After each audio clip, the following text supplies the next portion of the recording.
मगध देश के जंगलों में एक खूंखार डाकू का राज हुआ करता था।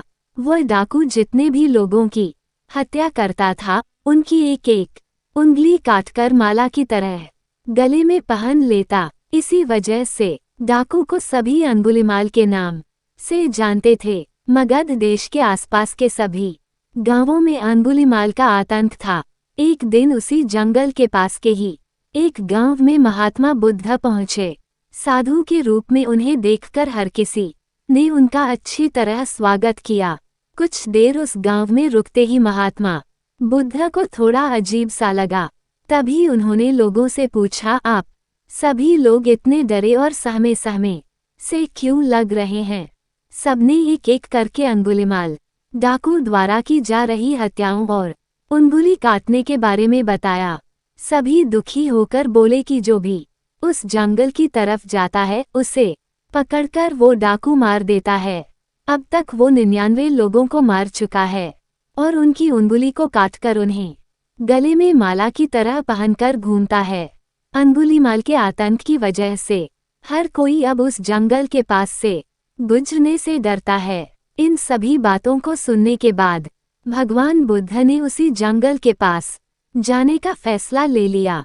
जैसे ही भगवान बुद्ध जंगल की ओर जाने लगे तो लोगों ने कहा कि वहां जाना खतरनाक हो सकता है। वो डाकू किसी को भी नहीं छोड़ता। आप बिना जंगल गए ही हमें किसी तरह से उस डाकू से छुटकारा दिला दीजिए। भगवान बुद्ध सारी बातें सुनने के बाद भी जंगल की ओर बढ़ते रहे। कुछ ही देर में बुद्ध भगवान जंगल पहुंच गए। जंगल में महात्मा के भेष में एक अकेले व्यक्ति को देखकर अंगुलीमाल को बड़ी हैरानी हुई। उसने सोचा कि इस जंगल में लोग आने से पहले कई बार सोचते हैं, अभी जाते हैं तो अकेले नहीं आते और डरे हुए होते हैं। ये महात्मा तो बिना किसी डर के अकेले ही जंगल में घूम रहा है। अंगुलीमाल के मन में हुआ कि अभी इसे भी खत्म करके इसकी उंगली काट लेता हूँ। तभी अंगुलीमाल ने कहा, अरे आगे की ओर बढ़ते हुए कहाँ जा रहा है? ठहर भी जा अब। भगवान बुद्ध ने उसकी बातों को अनसुना कर दिया। फिर गुस्से में डाकू बोला, मैंने कहा रुक जाओ। तब भगवान ने उसे पलटकर देखा कि लंबा चौड़ा बड़ी बड़ी आंखों वाला आदमी जिसके गले में उंगलियों की माला थी, वो उन्हें घूर रहा था। उसकी तरफ देखने के बाद बुद्ध दोबारा से चलने लगे। गुस्से में तमतमाते हुए अंगुलीमाल डाकू उनके पीछे अपनी तलवार लेकर दौड़ने लगा। डाकू जितना भी दौड़ता लेकिन उन्हें पकड़ नहीं पाता। दौड़ दौड़कर वो थक गया। उसने दोबारा कहा, रुक जाओ वरना मैं तुम्हें मार दूंगा और तुम्हारी उंगली काटकर मैं 100 लोगों को मारने की अपनी प्रतिज्ञा पूरी कर लूंगा। भगवान बुद्ध बोले कि तुम अपने आप को बहुत शक्तिशाली समझते हो न, तो पेड़ से कुछ पत्तियां और टहनियां तोड़कर ले आओ। अंगुलीमाल ने उनका साहस देखकर सोचा कि जैसा ये कह रहा है कर ही लेता हूँ। वो थोड़ी देर में पत्तियां और टहनियां तोड़कर ले आया और कहा, ले आया मैं इन्हें। फिर बुद्ध जी कहने लगे, अब इन्हें दोबारा पेड़ से जोड़ दे।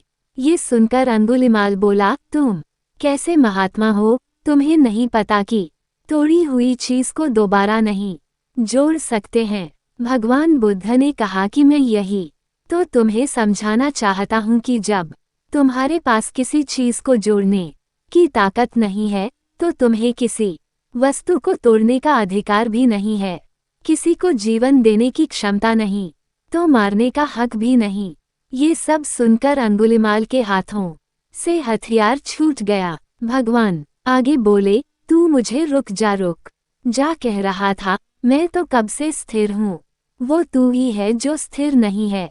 अंगुलीमाल बोला, मैं तो एक जगह पर खड़ा हूँ तो कैसे अस्थिर हुआ और आप तब से चल रहे हैं? बुद्ध भगवान बोले, मैं लोगों को क्षमा करके स्थिर हूँ और तू हर किसी के पीछे उसकी हत्या करते हुए भागने की वजह से अस्थिर है।